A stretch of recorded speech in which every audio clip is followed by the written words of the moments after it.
Ми демократична держава, і ми повинні розвиватися.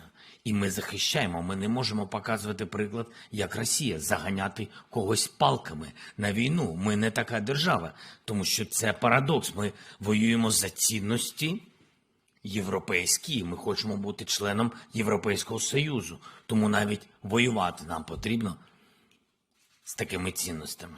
Оборона країни від збройної агресії належить до найважливіших функцій держави і є справою всього народу України. Захист України – конституційний обов'язок кожного її громадянина. Які горді, піднесені, надихаючи на смертельну бійку слова.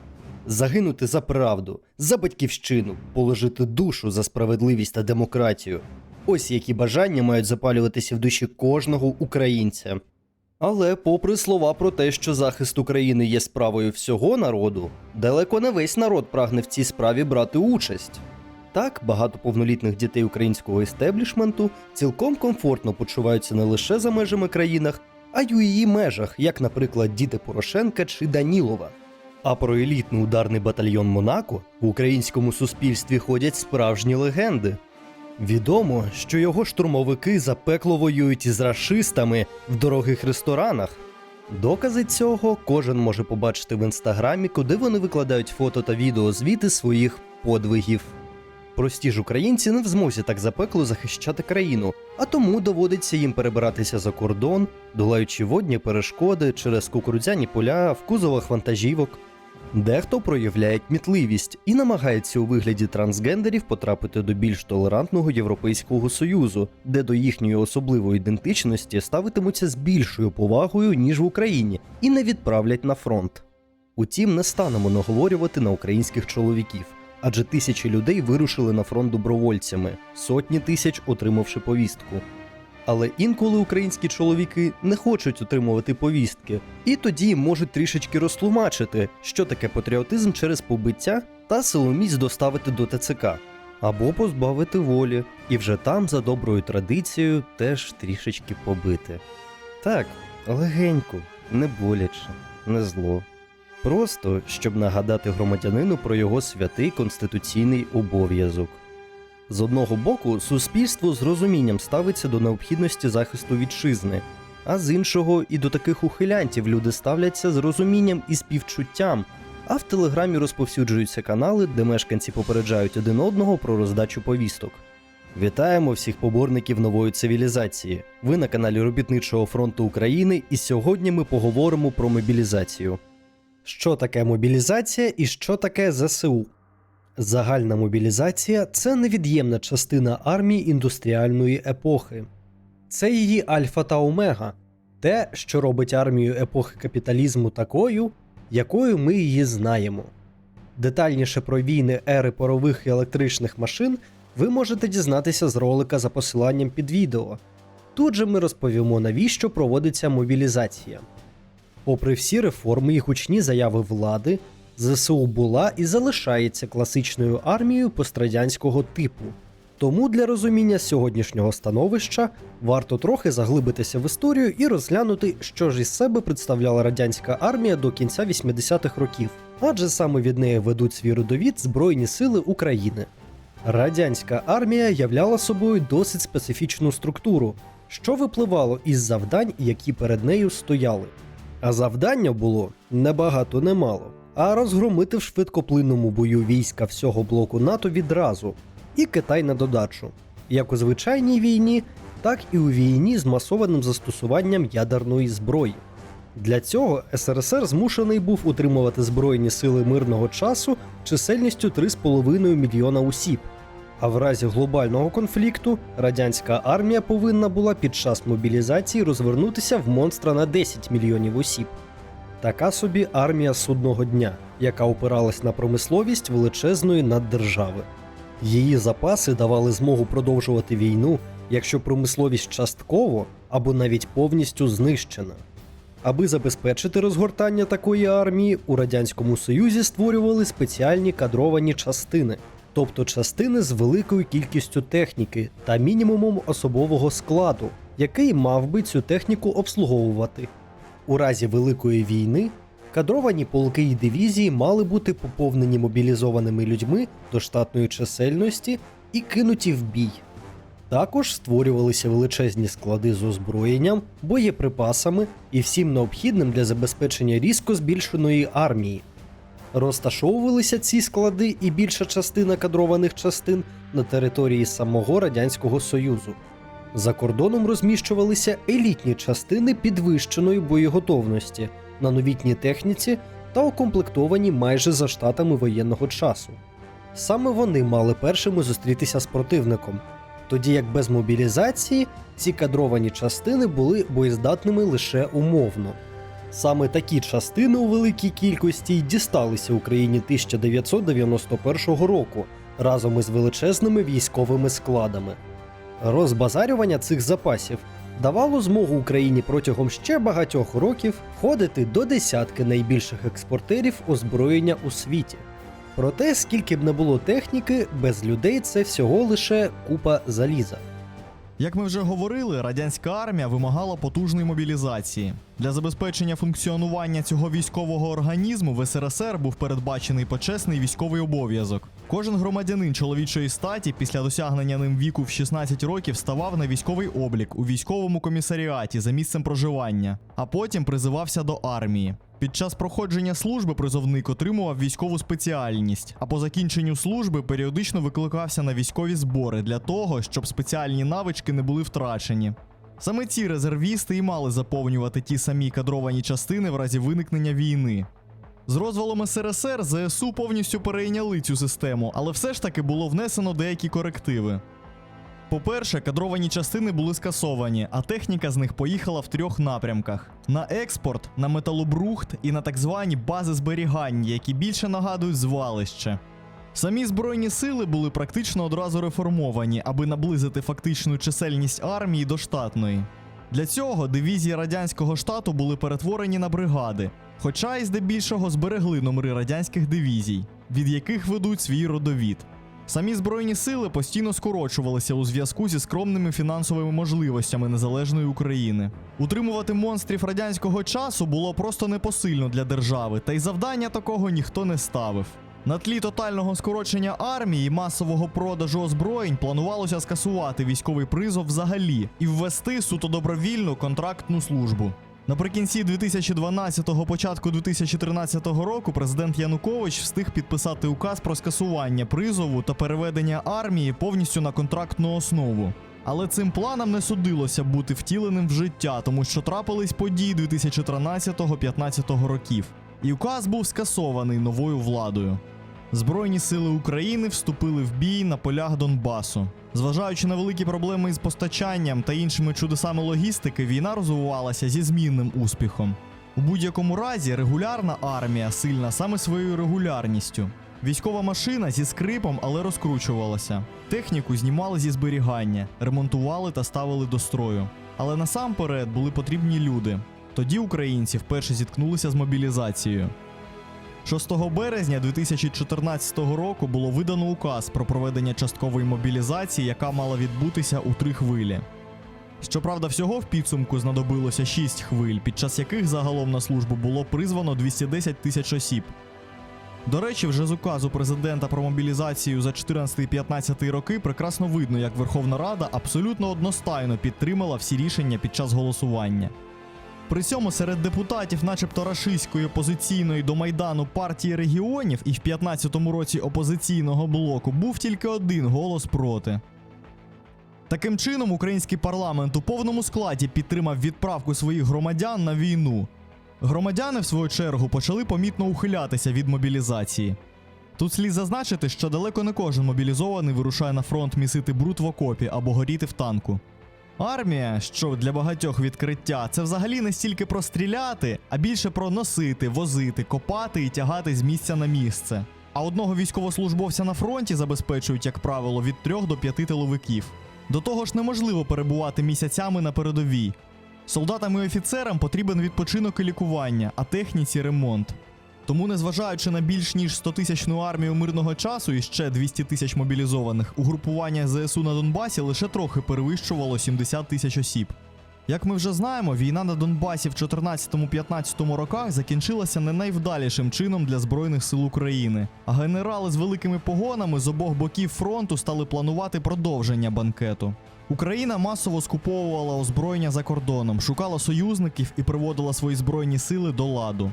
Що змінилося в плані мобілізаційної політики? А нічого по суті не змінилося. Військовий призов залишився, але армія мирного часу була збільшена до 246 тисяч осіб станом на кінець 2021 року. Збільшення штатів мирного часу та постійні відрядження військовослужбовців до зони АТО, а згодом ООС, дало змогу поглибити мобілізаційний резерв і посилити його людьми з бойовим досвідом і досвідом служби в умовах, наближених до бойових.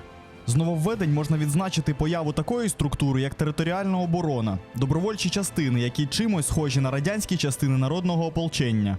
За задумом, ці батальйони і бригади ТРО мали носити легку зброю та захищати безпосередньо свої міста, а в разі невдачі організовувати партизанський рух з опорою на заздалегідь заготовлені схрони.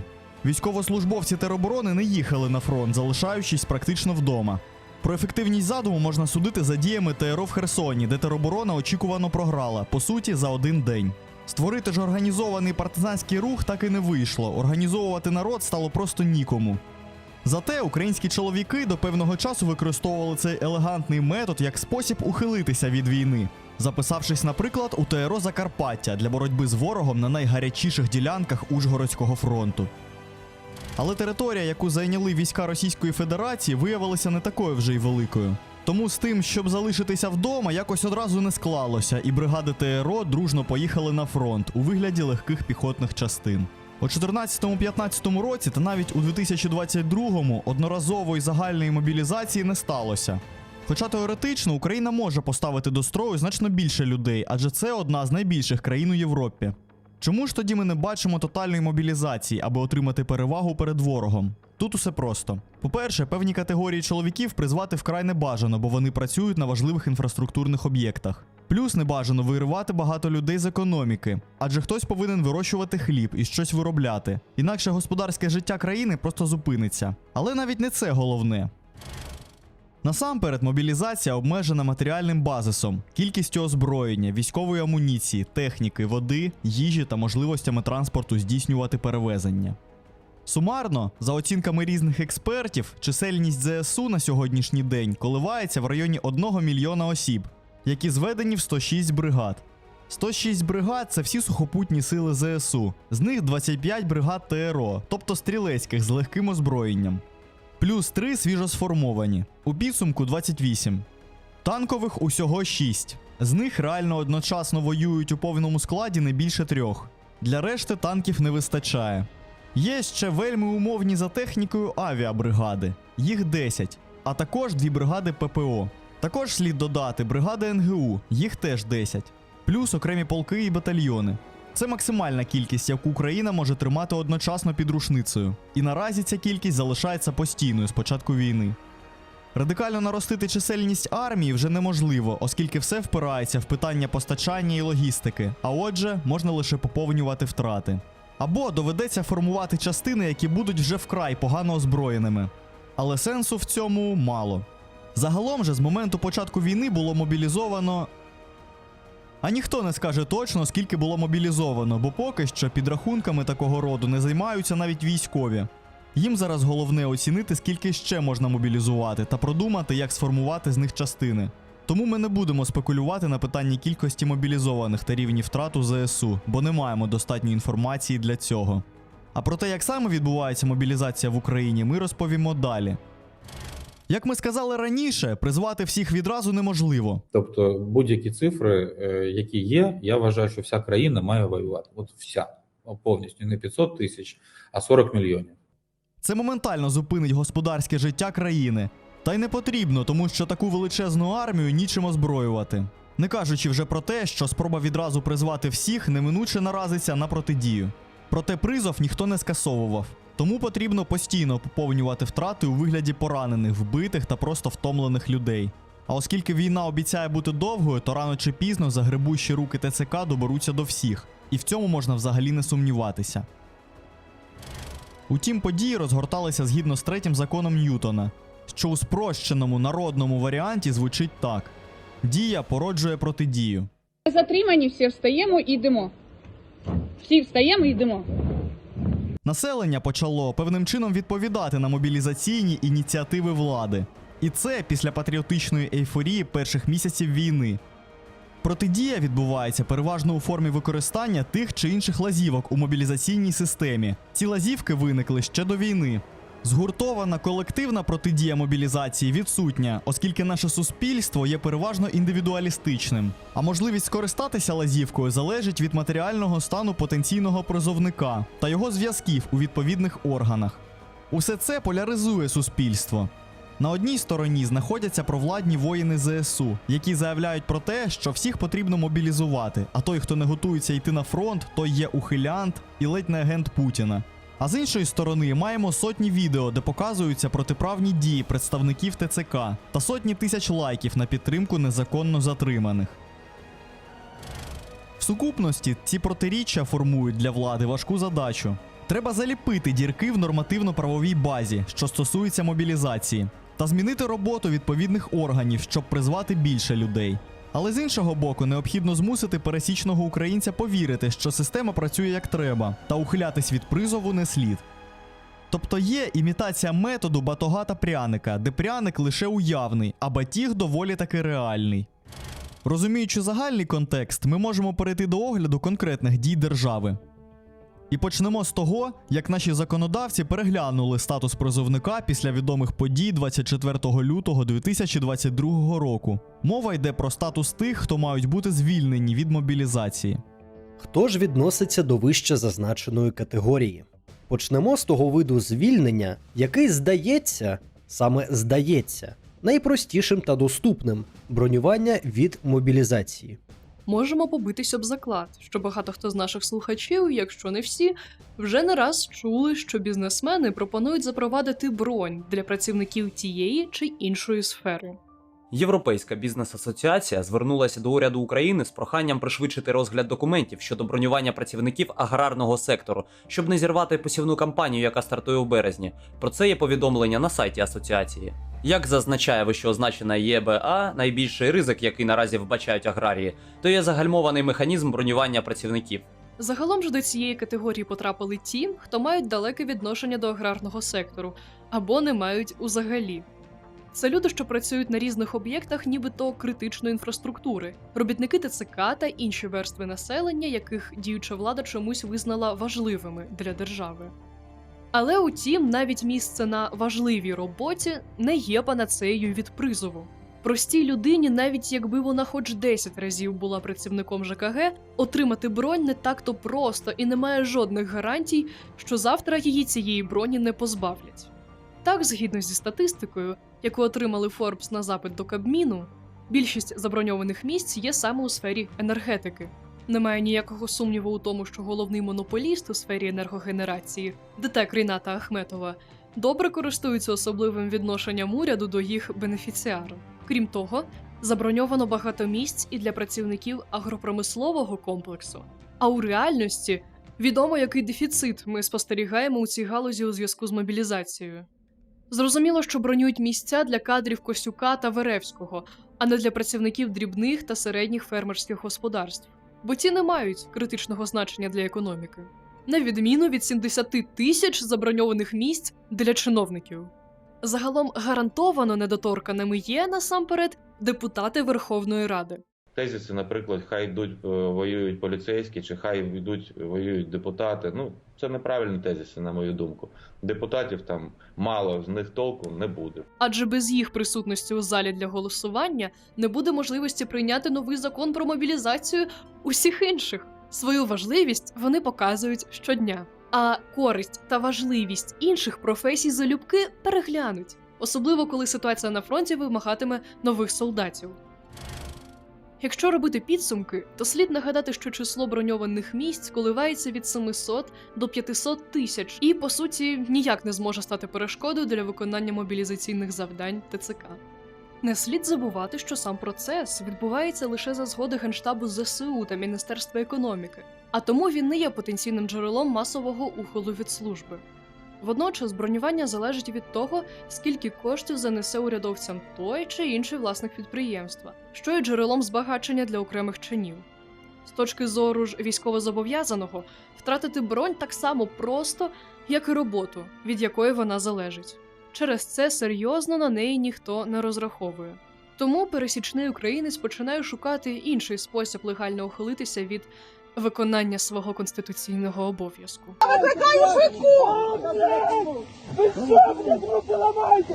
Я викликаю швидку, негайно, де поліція? Ще один спосіб уникнути армії – це опинитися відбракованим військово-лікарською комісією через ті чи інші проблеми зі здоров'ям. У такому випадку проблем від твого проходження служби багато, а користі нуль. Цей варіант дає великий простір для корупції. Адже якщо знайти потрібну людину і дати їй енну суму грошей, то добрий доктор знайде у призовника якусь тропічну гамангіому, мов Сисяна, яка ніяк не сумісна з проходженням військової служби. Коштує така послуга від $2000 і до нескінченності, залежно від нахабства чиновників у ЦКБ і кількості посередників у схемі. Злободенні стрічки новин постійно повідомляють про скандали, пов'язані з корупцією у ВЛК. Що ж може зробити держава, щоб перешкодити загальновідомим проблемам у цій сфері? Адже, як ми згадали вище, з одного боку ми маємо відчуття несправедливості ситуації у широких мас, а з іншої маємо потребу у живій силі на фронті. І не слід забувати, що влада не стоїть осторонь корупції, а працює по принципу «якщо не можеш побороти, потрібно очолити». Можемо навести такий приклад. Дехто, пан Кушнір, мав змогу часто виїжджати з України та регулярно повертатися у її межі від самого початку війни. Цей пан виїжджав з України починаючи з 24 лютого 2022 року і 240 днів провів за кордоном. Він навіть з дружиною встиг підкорити Еверест. Чому ж цей альпініст не захищає рідну землю у 10-й ОГШБ, яка названа в честь гарної гірської квітки Едельвейс? А все дуже просто. Це топ-чиновник та олігарх, керівник однієї з найбільших будівельних організацій в усій країні – Київміськбуд. За сумісництвом він же 18 років онкохворий на меланому. Уся ця історія у свій час була дуже сильно розтиражована журналістами. І певно ви гадаєте, що Кушніра таки покарали. Ага. Якби не так. Навпаки. Шановний пан заявив, що Еверест – це його мрія. І його історію потрібно не замовчувати, а поширювати. І її потрібно розповідати кожному. Тому що не все в цім житті погано, що треба боротися і перемагати. І долати всі перешкоди, щоб піднятися на свій власний Еверест. Цікаво, як там з підйомом на Еверест у Бориса Глушака з Одещини. Борис помер відразу після прибуття до військової частини. Ви спитаєте, чому? Та тому, що він був епілептиком і не бачив на одне око, але ВЛК не помітили у цьому ніяких проблем. Зрозуміло, що навіть наші цинічні владні особи не готові були настільки відкрито показувати, які українці мають вмерти для того, щоб жиріли та розважались інші, більш значущі українці. Але як же побороти проблему, якщо не можна самим забрати свої ж привілеї, а мобілізацію простих борисів владі потрібно виправдати? І ось від цих важких роздумів і народилось рішення, яке ледь не страшніше за саму проблему. Державні мужі вирішили звузити рамки важких хвороб, наявність яких має визнавати людину нездатною до військової служби. Так, у серпні цього року Міністерство оборони України видало указ номер 490 про зміни в положенні про військово-лікарську експертизу. Зі списку виключили всі так звані спірні хвороби. Знаєте, ВІЛ, туберкульоз, гепатит і деякі інші хвороби, які можна побачити на екрані. Як бачите, сьогодні такі дрібнички, як ВІЛ-інфекція, туберкульоз, гепатит та інше, не є достатнім приводом для того, щоб не віддати вітчизні останній борг. Что же нам из-за этого? Последний долг родине не отдавать. Твой позорный недуг мы в подвиг определим. Але на цьому реформатори не зупинились. Так вони оголосили кардинальну реформу ВЛК. Проте на практиці просто створили електронну чергу та збільшили кількість самих ВЛК, залучивши до експертизи ряд громадських закладів. Останнє говорить про падіння компетенції тих, хто буде перевіряти стан придатності військовозобов'язаних. В задумі це мало б збільшити доступність послуг та розвантажити наявні ВЛК. Виникає питання – розвантажити від чого? Від обігу доларів в руках лікарів? Але і на питання про корупційну складову у реформаторів є відповідь – скорочення проходження ВЛК до 4 днів.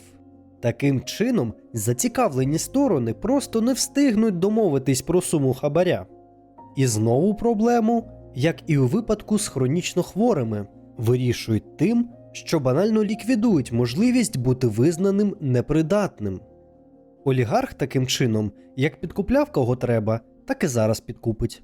А от у якогось незаможного чоловіка за 4 дні наявну проблему навіть і розглядати не будуть, і успішно відправлять у військову частину. Довершують парад цих реформ плани прибрати термін «обмежено придатний». Так, уповноважений Верховною Радою у правах людей пан Лубінець не соромиться і говорить: Громадянин має бути або придатний до виконання військової служби, або непридатний. За цією фразою приховано те, що влада тепер зможе мобілізувати ще більше людей, бо вже не буде ніяких півтонів для усіляких там напівсліпих епілептиків. Таких залучать до служби у військовому IT, за словами Лубінця. Не армія, а IT-гігант буде. У вільні години всі будуть допилювати дію. Жартуємо ми зараз не від гарного настрою, а від усвідомлення того, що зараз зроблено все, щоб ВЛК навіть без злої волі не помітили проблеми зі здоров'ям майбутнього захисника вітчизни. Залишимо тобі, шановний глядачу, на потім подальші роздуми щодо причин і наслідків цих дій. Для тебе особисто, а також для суспільства в цілому. Але все ж таки, як ви гадаєте, шановні друзі, чи бореться держава з корупцією? ДБР стабільно когось затримує, а президент постійно вживає якихось заходів щодо ліквідації цієї проблеми. Це робота, яка вже ведеться. Наприклад, 30 серпня Зеленський видав указ про перегляд усіх рішень військово-лікувальних комісій. Це мало б все-таки налякати не тільки майбутніх порушників закону, але й тих, хто вже продав потрібну довідку комусь від початку війни. Тому маємо надію, що всі хабарі скоро відійдуть у минуле.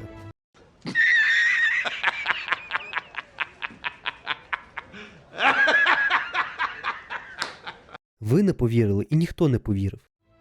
Тому всі військоми і посередники просто підняли ціну до небес і продають рятівні довідки вже від $5000 і вище.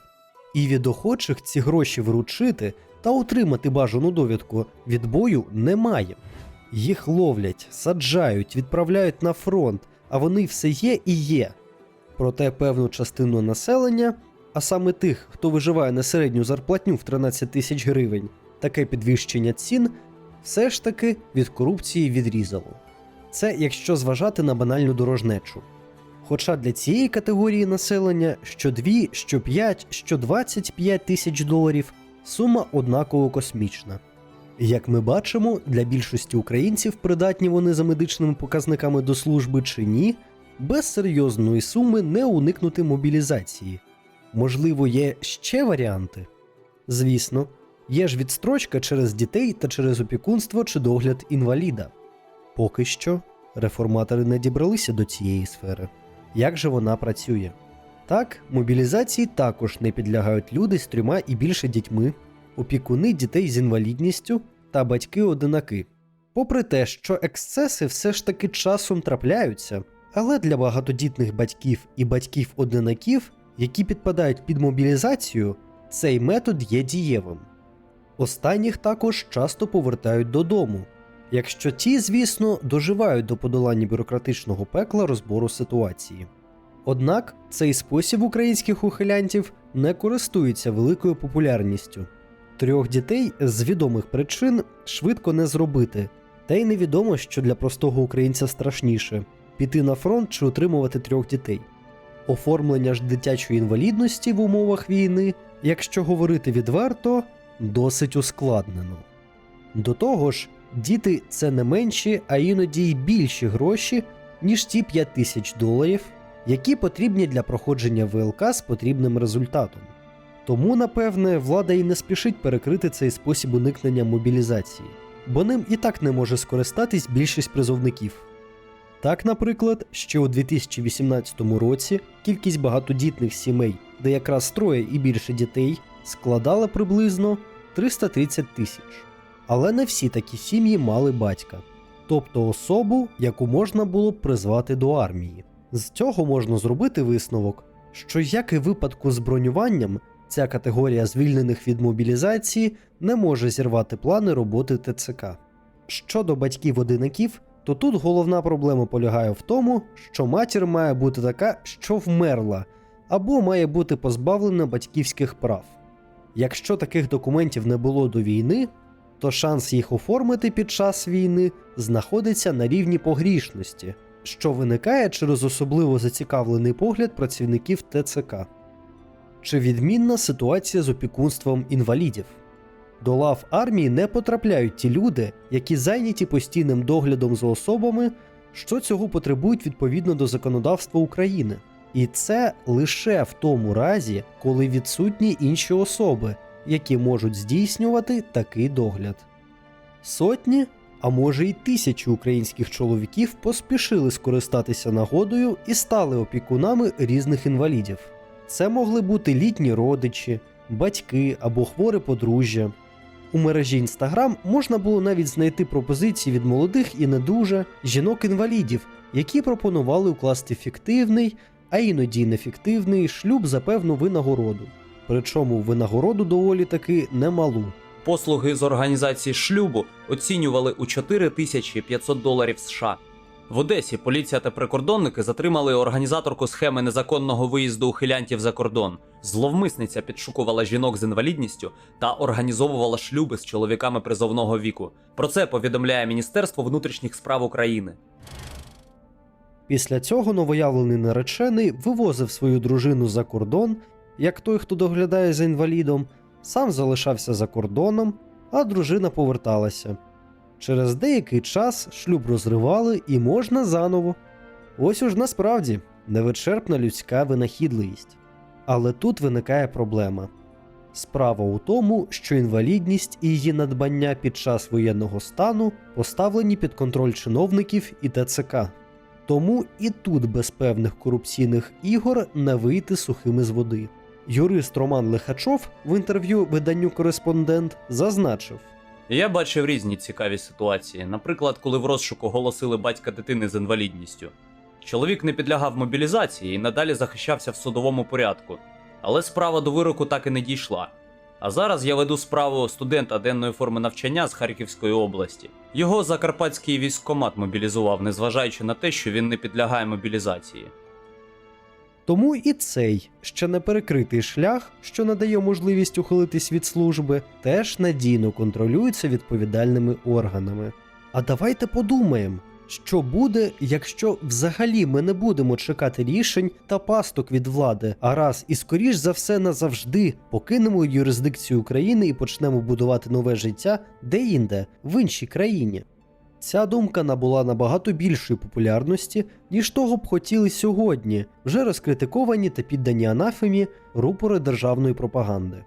Розкриття цієї теми вимагає окремого розділу, а тому поговоримо трохи про втечу.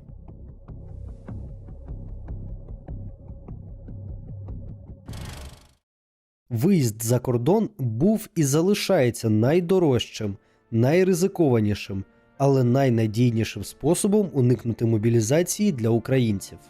Тому багато українських чоловіків активно до нього вдаються. Але способи, завдяки яким можна покинути країну, діляться на дві великі групи – легальні та не дуже. Легально покинути країну можуть ті, хто не підлягає мобілізації з однієї з раніше описаних причин. А також усілякі волонтери та державні посадовці зможуть зробити це через сумнозвісну систему «Шлях». Чиновники різних рівнів віднедавна можуть покидати Україну лише за рішенням РНБО. Але вони і так рідко втікають. Бо тут їх ніхто не мобілізує, а заробіток вони мають такий, що в еміграції подібного не знайти. Щодо волонтерів, все значно заплутаніше. Адже з однієї сторони це гарне джерело заробітку для прикордонників, а з іншої не менш гарне джерело соціальної критики влади, на яку та має реагувати. От і виходить, що за цією схемою за презентабельну суму у $7 000 і більше досі дають виїжджати кому треба за кордон. Але сам ринок дуже скоротився за останній період. Загалом же можливістю перетнути кордон, ставши відповідальним постачальником харчів та медикаментів для ЗСУ, за час війни скористалися близько 200 тисяч разів. З них 19 тисяч припали на тих, хто настільки зацікавився необхідними для військових товарами, що залишився купляти такі товари для потреб фронту прямо у ЄС. До вересня 2022 року за кордон випускали студентів іноземних ВНЗ, навіть якщо тим виповнювалося 18 років. Але коли стало зрозуміло, що задля втечі від війни цією можливістю можуть скористатися десятки тисяч українців, влада заборонила виїзд для цієї категорії громадян. Незважаючи на певні дрібні протести студентів на КПП Шегині, це рішення держави залишилось непохитним і на сьогоднішній день. Фактично, на даний час можливості легально покинути Україну ледь не відсутні тим, хто не звільнений від мобілізації. І такі можливості неминуче пов'язані з доволі нелегальними хабарями. Але якщо ти платити не можеш, то завжди можна перепливти Тису, чи пройти через Карпати, чи не так? Чоловіки нерідко намагаються нелегально перетнути кордон країни. Або самостійно, або вдаючись до допомоги провідників, сподіваючись, що вони не виявляться шахраями або ще гірше того, представниками влади під прикриттям. І статистика досить цікава. Так, у березні 23-го року випадків затримання втікачів нарахували аж 11 тисяч. І ще 4 тисячі тих, кого перехопили на КПП. Українські прикордонники щодня затримують по 20-25 громадян, які намагаються ухилитися від військової служби шляхом незаконного виїзду за кордон. Речник Держприкордонслужби України Андрій Демченко. Цей рік показує тенденцію до зменшення, тому що у 2022 році таких випадків було більше, особливо перші місяці, коли було запроваджено військовий стан. Тоді за добу могли затримати кілька груп – 80-90 порушників, розповів Демченко в ефірі телемарафону. Іноді таких втікачів ловлять. Що з ними далі робиться, питання відкрите. Але тут є два варіанти – в'язниця або фронт. Яскравий приклад – горде відео від ДПСУ, де ПІП читає 18 ухилянтам, яким не вдалося покинути країну, про гріховність їх дій та необхідність відправитись на фронт. Усе це огидно нагадує одну сцену сатиричного роману. Звертаюся до вас, дорогі брати у Христі, той вчинок, який ви, на великий жаль, мали зробити, зрозуміти, осознати, що це був великим уроком для всіх. Тому що сьогодні наші побратими, які на передовій боронять нас, ваші родини, і у вас самих є батьки, є дружини у багатьох, діти є. І ви потрібні тут, в Україні, тут для того, щоб цю війну перемогти. Я закликаю вас, аби в кожного приснулася совість для того, щоб захистити нашу державу, Україну. Спаси вас, Господи, поможи, Господи, і благослови вас, Господи. Але в'язниця чи фронт не найгірший варіант. Іноді вони гинуть під схвальні вигуки патріотичної громадськості та провладних ЗМІ. Мовляв, так і треба боягузам і зрадникам. Мабуть, тікають із країни орки, яким передалися орчі флюїди, попри правильну українську кров. Ти все робиш можливе для перемоги. Третього просто не існує, що ти десь там осторонь, спокійно ходиш на роботу, розважаєшся, десь там їздиш на курорти за кордон, на відпочинок, і тебе ця війна не стосується. Якщо ти займаєш таку позицію, ти не українець. Це однозначно. На Закарпатті під час спроби втекти від прикордонників загинув ухилянт із Миколаївської області. Чоловік разом із ще одним призовником планував переплисти річку Тису на гумовому човні. Однак при наближенні до них прикордонників вони кинули човен і почали втікати. Один з ухилянтів стрибнув у річку і потонув. Іншого правоохоронці знайшли в кущах. Зазначимо, що з початку повномасштабного вторгнення на цій ділянці кордону під час втечі у річці втопилися щонайменше 14 військовозобов'язаних чоловіків. Якщо ж ініціатива виявилася успішною і щасливчики не потрапили до зведення новин, то вони розчиняються на просторах ЄС. Так само, як і ті, хто виїхав легально. Періодично від різного рівня державних чиновників лунають промови до тих чоловіків, які покинули країну. Або їх намагаються присоромити, або їм погрожують різними карами, щойно вони опиняться в українській юрисдикції. А зрідка навіть намагаються заманити різними обіцянками і умовляннями, нібито їм тут нічого не загрожує. Ефект від цього близький до нуля. І осіб чоловічої статі, які повернулися в Україну після початку війни, можна сміливо заносити до червоної книги як вид, що перебуває на межі вимирання. Як то кажуть у народі, дурних нема. До слова про чисельність. Скільки всього втекло, ми не знаємо і найближчим часом не дізнаємося. Залишається задовольнятися уривчастими відомостями, які аж ніяк не райдужні. Наприклад, на території Польщі вже нарахували близько 80 тисяч ухилянтів. Проте влада не може пасивно дивитися і чекати, як число біженців зростає за рахунок легального та нелегального перетину кордону. Так, ДПСУ перестали сприймати документи у дії під час перетину кордону. А тих, хто хоче перепливти Тису, чекатимуть новенькі гвинтокрили ДПСУ, які будуть проводити оперативне чергування з повітря.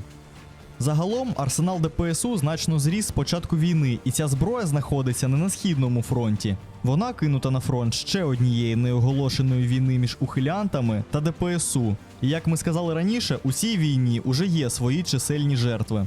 Із загостренням ситуації в країні Західний фронт може стати ще більш запеклим, якщо не зміниться сама система мобілізації в Україні. Але для останнього потрібна зміна і політичної, і економічної, і соціальної систем. А поки цього не відбулося, влада готує і буде готувати нових солдатів для обох фронтів. Ніхто не уникне служби на фронті. Як відомо, військовозобов'язаними є чоловіки віком від 18 до 60 років. Але фактично мінімум віку, з якого людину можуть примусово мобілізувати, це 25 років. Більшість українців до цього навчаються в ВНЗ та отримують відстрочку. Ба більше, відстрочку отримують не лише студенти денної форми, а й аспіранти. Думаємо, багато хто, якщо не всі, помітили хвилі напливу в аудиторії університетів 30- і 40-річних дядечків. Навіть цікаво було б залізти в кишені вишів і порахувати, які прибутки від усього цього підприємства вони отримали. Але чого немає, того немає. Утім, і цю лавочку потихеньку згортають. Тепер вища освіта може послужити приводом до відсрочки тільки тоді, коли вона перша. А друга й далі не рахуються. Як мінімум, саме так формулює питання представник президента у Верховній Раді Веніславський. Уже його слова стануть вказівкою для депутатів, які ще мають написати та ухвалити законопроєкт. Однак з огляду на значення документа, якщо у влади буде потреба, то з цим ніхто не зволікатиме. А у квітні 23-го року навіть промайнула думка про заборону чоловікам призовного віку вступати до ВНЗ. Але ця думка досить швидко зникла. Хоча іще не вечір, чи не так? Слід зазначити, що зменшення фінансування вишів, яке закономірно урізає стипендії або навіть бюджетні місця, змушує студентів більше витрачати часу на роботу, а не на навчання. При цьому систему освіти ще сильніше деградували за підсумками ковіду. І це дало безлічі людей щасливу можливість вилетіти з універу просто в чіпкі ручки військкома. Вже маємо прецедент, коли студентський квиток не виявився відтермінуванням і людину мобілізували навіть із ним. Та історія гідна окремого відео, як і та, де студент, що добровільно служив в теробороні, потім уже недобровільно потрапив до лав ЗСУ та навіть став дезертиром. Усе це лише дрібні історії, які показують, що студентський квиток скоро перестане грати роль захисника від призову. Адже якщо війна триватиме ще рік, то можлива і нова хвиля мобілізації. А разом із нею і виключення студентів зі списку звільнених. І уже зараз деякі пани говорять, що... І ще одне, що дуже важливо, це питання мобілізації. Нам потрібно проводити мобілізацію ширшу, і причому мобілізовувати не з усією повагою. Не старих дідів, ну це ще не старі діди, да? 50-річних. 50. Я зрозуміла. Це ще не старі діти. Так. Але коли доходить до бойових дій, вони вже схожі на старі. Чому? Всі хороші люди. Хекають. Да не просто хекають, в них же купа хронічних захворювань, знаєте, до того часу. І він же не може виконувати. Ні, є такі, які можуть виконувати, але ми ж говоримо загальну суму. Треба мобілізовувати 20-річних, 18-річних. В чому проблема? Що студенти? Ну і що? Студенти не мають воювати? Мають. Вони підходять. Вони що, не вміють, не готові, не народжені для війни? Ніхто не вміє, не готовий, не народжений для війни. Все здобувається, все готується. Питання в тому підході до підготовки. Причому такі ідеї висловлюються з обох сторін фронту. А дальше окажется, что этих солдат, которые обучились 18-летних, надо отправлять на фронт, чтобы они участвовали в боевых действиях. Не 40-летних мужиков призывать, у которых высшее образование, бизнес, жена, 3 детей и что-то там. И гибель которых на фронте вызовет необходимость платить пенсию жене, платить пенсию детям и прочее, прочее. А вот 18-летних пацанов, как бы это цинично ни звучало, а их придется отправлять. И никуда от этого не деться. Никуда. Колись багато хто сміявся над початком комедійного російського фільму «ДМБ». Сложный был год. Налоги, катастрофы, проституция, бандитизм и недобор в армию. С последним мириться было нельзя, и за дело принялся знающий человек, наш военком. Он собрал всех тунеядцев, дураков и коллег в районе. Даже глухих определил в погранотряд «Альпийские тетерева». Столько лет уже прошло, они еще где-то чудят. Хто б тоді міг подумати, що комедія абсурду і зла сатира перетворяться на буденну реальність за вікном? Одразу з оголошенням призову Центр комплектування отримали мобілізаційні приписи із зазначенням, скільки людей вони повинні призвати і в який термін, і негайно стали до роботи. Спочатку усе було чинно і красиво. Призовники отримували повістки, з'являлись до військкомату, добровольці шикувались в чергу, щоб вступити в армію або до лав ТРО. Але вже тоді чиясь світла голова на горі придумала роздавати повістки на блокпостах усім, хто проїжджав цей самий блокпост. Пішли місяці, і потік добровольців і відповідальних громадян став поступово вичерпуватися, а плани з мобілізації – якось ні. Тоді військові стали застосовувати свою армійську кмітливість. Так відразу ж на блокпостах стали не просто видавати повістки, а й вантажити в автобуси і вести до військкомату тих невдах, що необачно попалися. Почали влаштовувати облави, просто ловити перехожих на вулиці. Варіантів – вагон і маленький візок. Ті українські чоловіки, які не мають відстрочки від призову і при цьому занадто бідні, щоб відкупитися, і недостатньо сміливі, щоб вплав перебратися за кордон, армійській кмітливості протиставляють обивательський здоровий глузд і бідняцьку винахідливість. Вони змінюють місце проживання, влаштовуються працювати неофіційно, прокладають маршрути повз блокпости, а то й зовсім не виходять зайвий раз із дому, навіть по хліб. Влада, природно, таку поведінку не схвалює і активно бореться з ухильниками. Так, за неявку до військкомату за призовом передбачено від 3 до 5 років в'язниці. За неявку для уточнення даних – штрафу 1700-3400 гривень. Так, наприклад, уже судили людину, у якої народилася дитина, та чоловіка, в якого не було грошей на квиток до поїздки до військкомату. Але цим ситуація не обмежилась. Прийом на роботу багато де став можливий лише з відповідним документом від ТЦК. Ухилятись від цього роботодавцям, особливо дрібним та середнім, усе важче, на тлі небаченого за останні роки розмаху справ проти бізнесменів. А у Івано-Франківській області дійшли до ще більшого абсурду. Без попереднього інформування ТЦК госпіталізувати військовозобов'язаного взагалі не можна. Схожі дії, хоча й неофіційно, скоріш за все запровадили і в інших областях. Доказом цього може слугувати конфлікт у лікарні на Хмельниччині, який виник, коли госпіталізованого намагалися витягти до військкомату прямо з палати.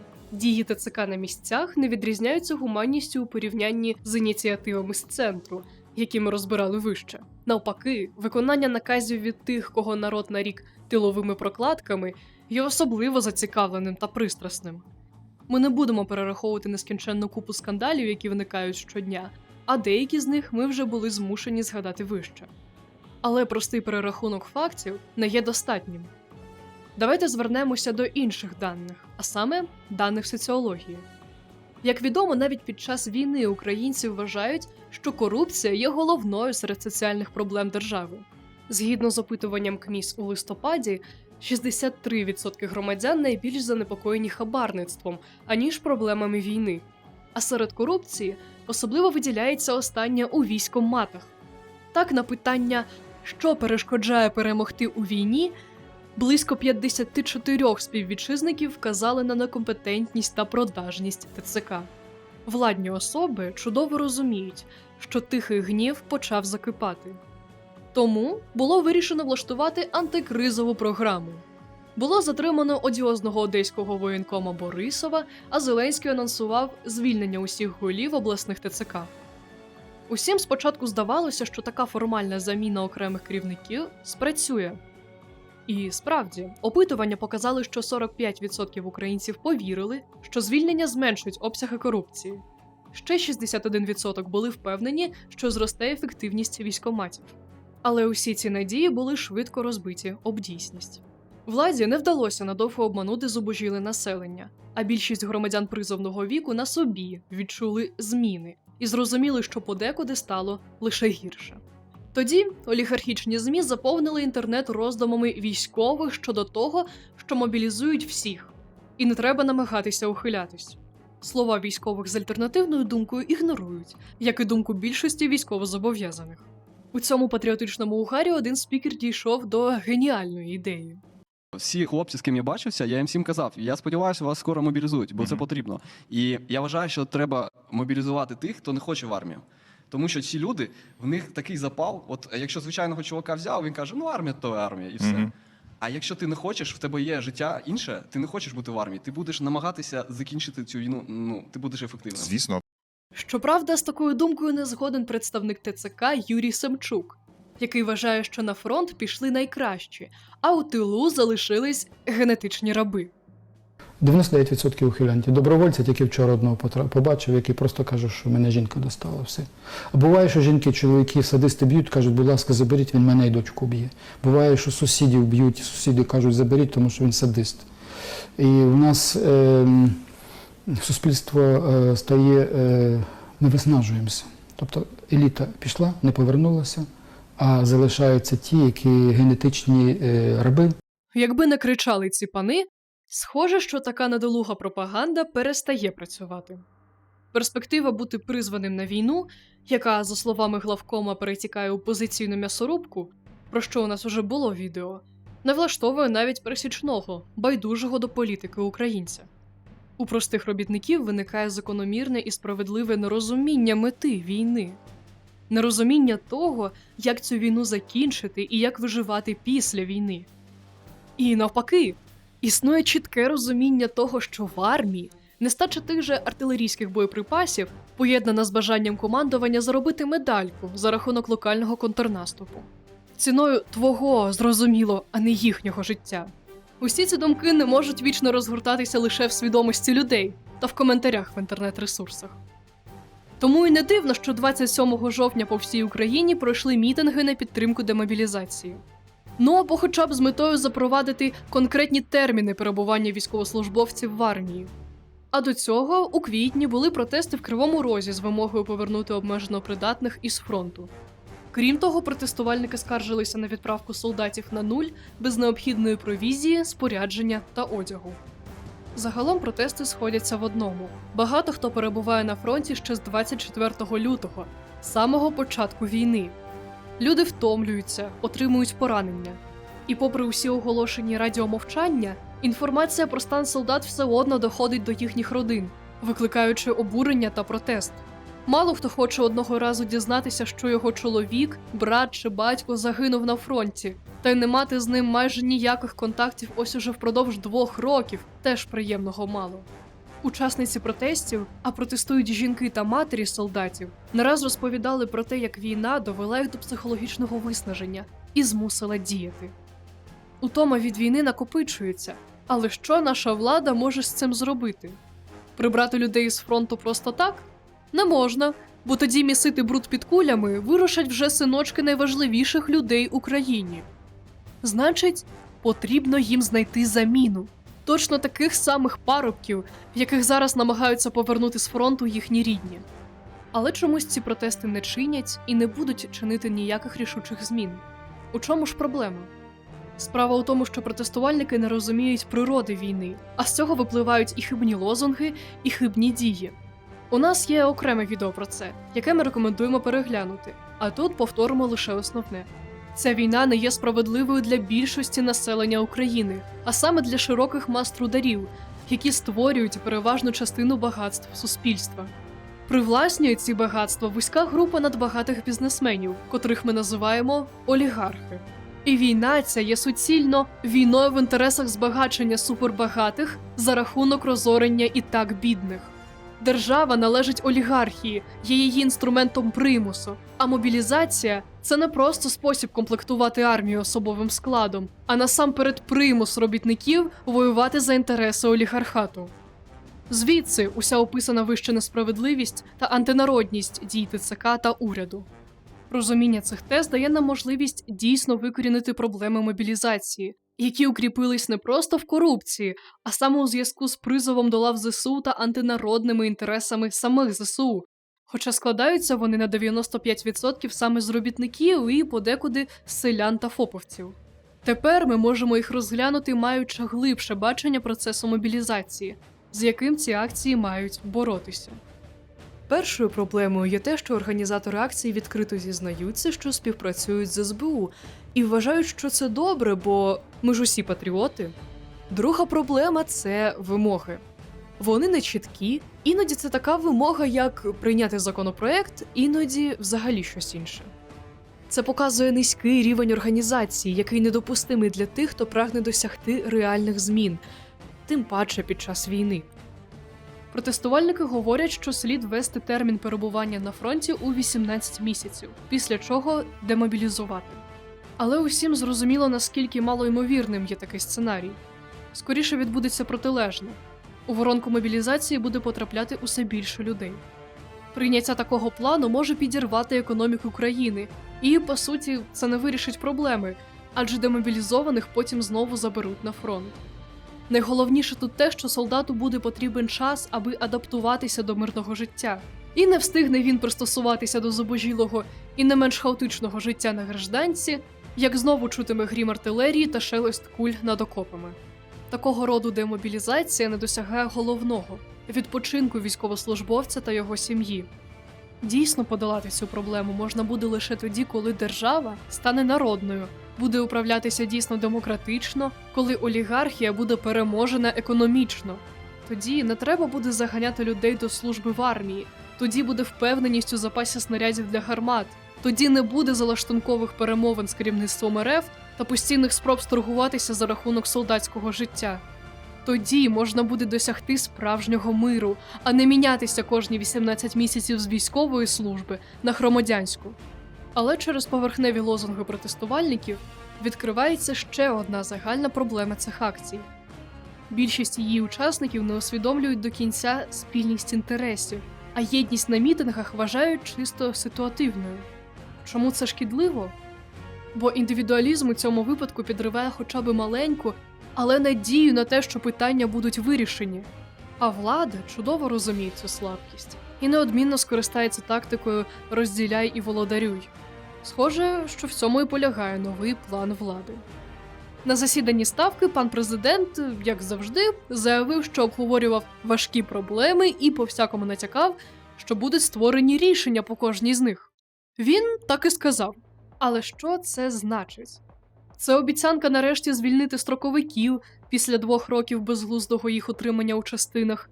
Чи буде демобілізація інших військових? Для чого влада ротуватиме мобілізованих на контрактників? Для того, щоб стравити солдат між собою на фронті та їх родичів у тилу? Питань залишається багато. А ще більше їх стає, коли розумієш, що це знову був простий популізм. Просте доручення іншим відомствам відповісти на поставлені проблеми. Тобто знову затягують ключові питання, відволікають увагу мас, поки самі готують нове цинічне рішення, як то було з переліком хвороб для придатності тощо. А поки у кабінетах готують головну страву, на аперитив подали ініціативу міністра цифрової трансформації Федорова – смарт-мобілізація. Що це таке? Спитаєте ви. У Раді вже пояснили, що мета цієї реформи – усього-навсього полегшити подачу документів призовникам, і жодної мови про електронні повістки поки що не йдеться. Кажучи простіше, поки що жодних повісток на телефон. Замість цього дана реформа є яскравим прикладом турботи про народ, адже тепер призовники добровільно зможуть обирати військову спеціалізацію. Загалом, усе так, як заявила заступниця Міноборони. Боронити Україну рано чи пізно доведеться усім, а тому краще заздалегідь прийти і добровільно обрати собі підрозділ. Утім, Федоров не планує обмежуватися громадянами, які чомусь іще не стали добровольцями. Достанеться й тим, хто створив собі умови, щоб уникнути мобілізації, як сказала заступниця міністра оборони Умєрова.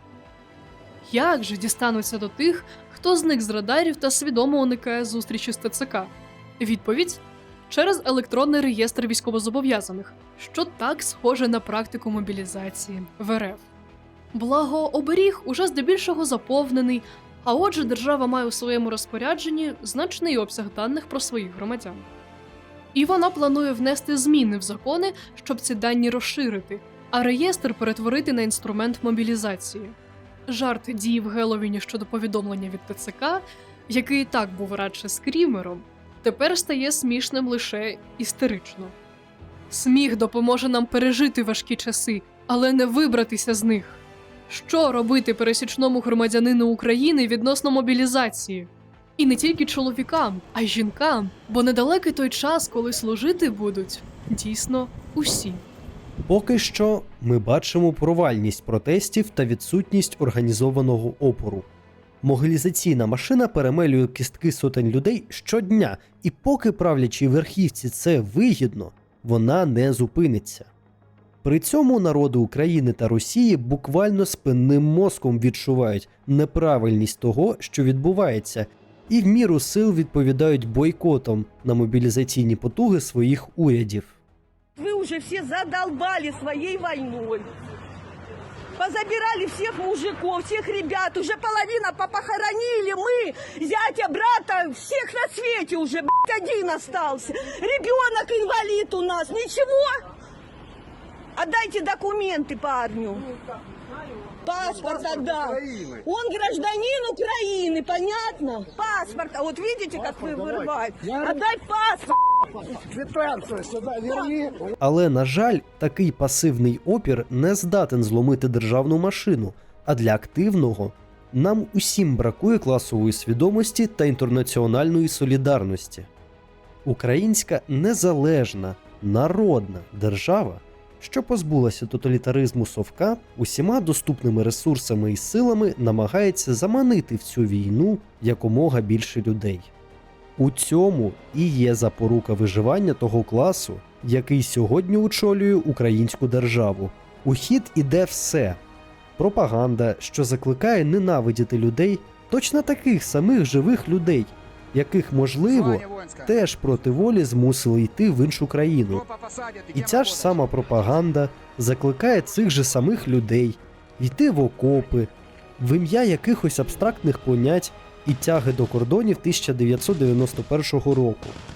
Закони, що закликають до зброї якомога більше тих, які в нормальних умовах в армії б не опинилися, і доблесні співробітники ТЦК, які готові застосувати навіть найнепривабливіші методи для того, щоб цих самих людей силою затягнути в окопи. Стоять, ще раз повторяю! Але що ж отримаємо ми, прості українці, від цієї війни? Що ми отримаємо від кордону 1991 року? Від цього зменшаться комунальні платежі? Податки? Збільшиться зарплата?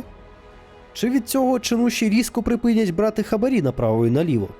Що дадуть кордони 91-го року українцям? Простому трудівникові, який крім свого верстата, офісу, іншого робочого місця, не бачить у житті більше нічого. У нього немає грошей навіть щоб по країні подорожувати.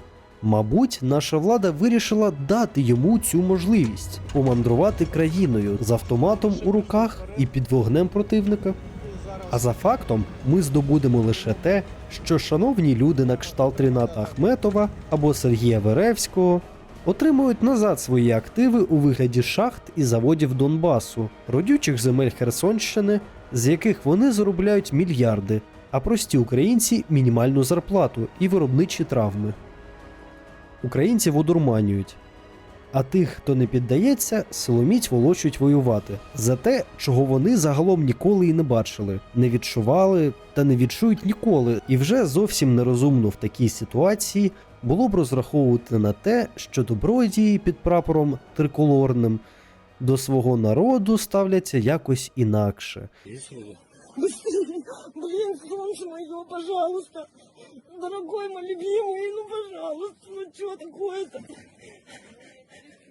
Нет ничего, у него не эпилепсия, не уже пиканы в машину вниз головой. Сереженька, пожалуйста. Або несуть українцям щось краще, ніж те, що у них уже є. Буржуазна влада різних країн в екстремальних ситуаціях, як зазвичай, стає до смішного схожою одна на одну, хоч і декларує свій віковічний антагонізм. Протидіяти цьому одній людині неможливо, а врятувати себе від війни ти, українець, зможеш тільки організовуючись, здобуваючи освіту, тільки тоді, коли усвідомиш, що твій ворог сидить не тільки в Кремлі, а й в Києві.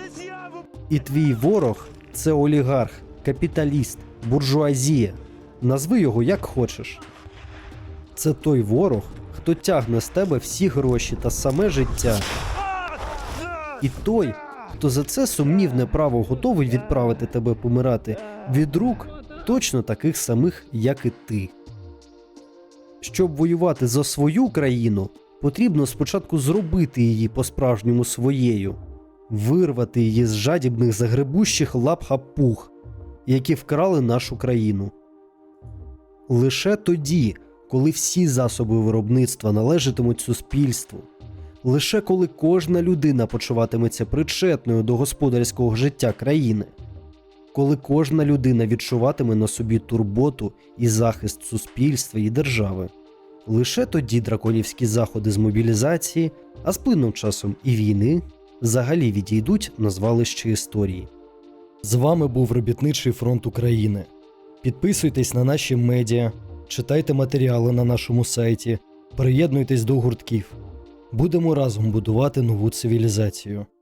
Миру вам, товариші!